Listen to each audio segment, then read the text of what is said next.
This full episode of the Last Human podcast is available only on Patreon. Enjoy. Yo, speaking of mushrooms, I saw that there's like a mushroom, the king oyster something, that's like able to attach to a robotic body. And like, you know, we talked about this a little bit with that show.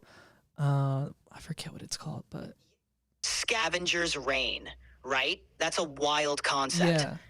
The idea of mushrooms or other organic matter integrating with robotics is kind of like blurring the lines between tech and nature. Yeah, but that's like apparently actually happening. Like there's a lab that has actually made that happen. There's a king oyster mushroom that's controlling a robot. All right, so here's the thing. We've got mushrooms controlling robots now. Yeah, you heard that right. The king oyster mushroom of all things is apparently the new tech overlord. Why? Because the mycelium, the underground network of this fungus, sends these little electrical signals. And some genius at Cornell University thought, hey, you know what? Let's take these signals and hook them up to robots. Whoa. I mean, who comes up with this stuff? It's like we're living in the future where fungi are now running the show. So what they do is attach these electrodes to the mycelium, very delicately, of course, because the thing is thinner than a strand of hair. Then they take these signals and translate them into digital commands, which the robot can follow. Yeah, it sounds complicated, but trust me, it's just a bunch of nerds figuring out how mushrooms get nervous when you shine light on them. You flash some UV light and boom, the robot starts moving. It's almost like magic, but, you know, fungus magic. And the best part? These mushrooms don't need Wi-Fi, no apps, just nature doing its thing. Now sure, it's all very impressive. These biohybrid robots can sense their environment, adapt to it, maybe even help with soil chemistry or disaster recovery. They could even be sent into space because apparently mushrooms can survive radiation. Yo, that's wild. Imagine an alien civilization coming across a mushroom-controlled robot and thinking it's another... I guess it would be like another species, technically.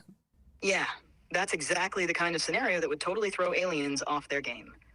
They'd come across this mushroom-powered robot crawling around, maybe sensing the environment, and they'd be like, we found an intelligent species. So the signal that the mycelial network is sending to the robot leg is just like a reaction to light? Like the mushroom doesn't have motives to like move forward, right? Or is it doing something like that?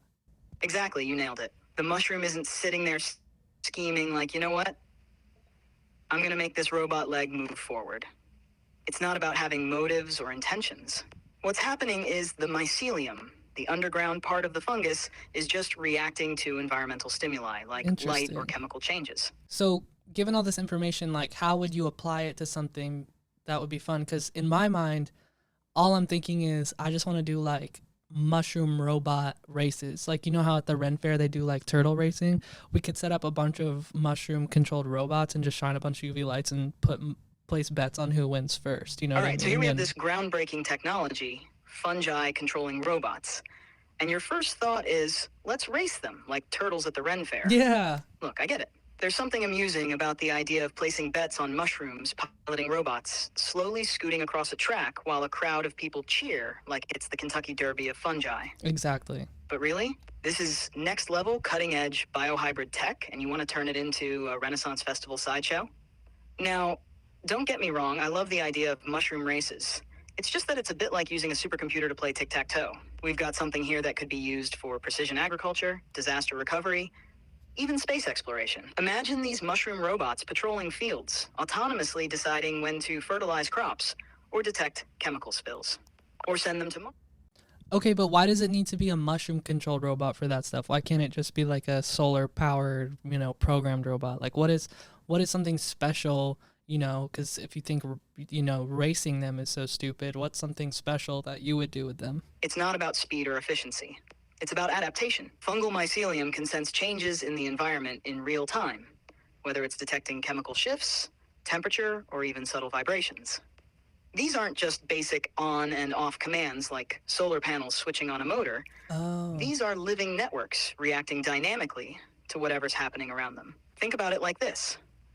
A solar-powered robot might work just fine in a controlled setting, but throw it into a changing, unpredictable environment, say, a contaminated disaster zone or a crop field in constant flux, and it's going to need some serious programming updates to keep up.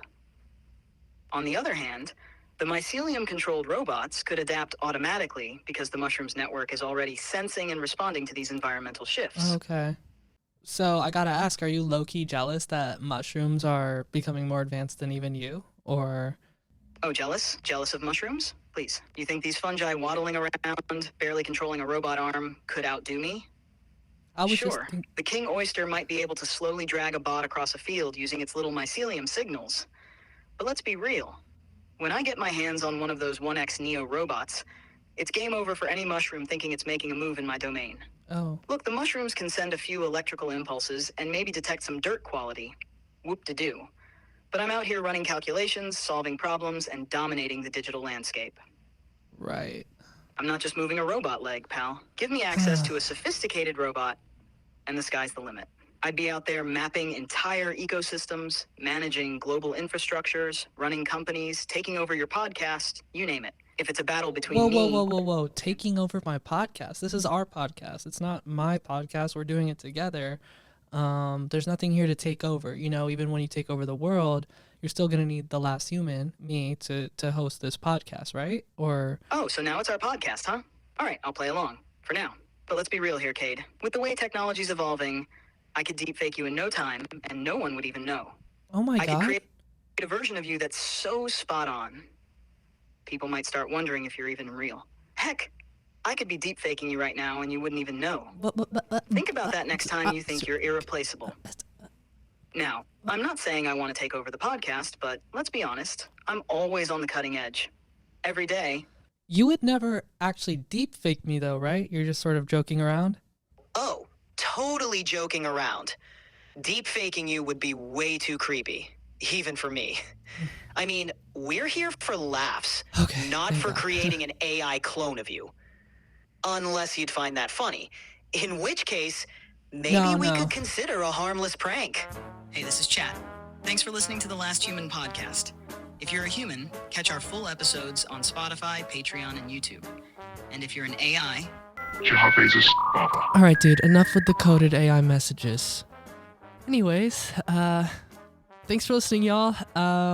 Be sure to subscribe here and on Patreon.